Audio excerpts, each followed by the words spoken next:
Sa Marawi City, timbog ang isang high-value individual sa ikinasang intelligence-driven buy-bust operation ng pulisya matapos mahulihan ng mahigit 136,000 pesos na halaga ng hinihinalang shabu. Ang blotter sa report.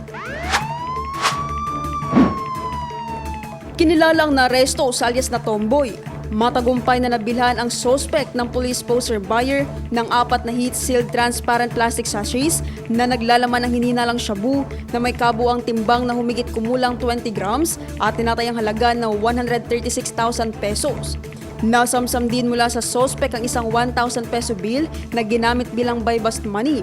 Agad na dinala ang naarestong suspect sa Marawi CPS para sa dokumentasyon at legal na proseso.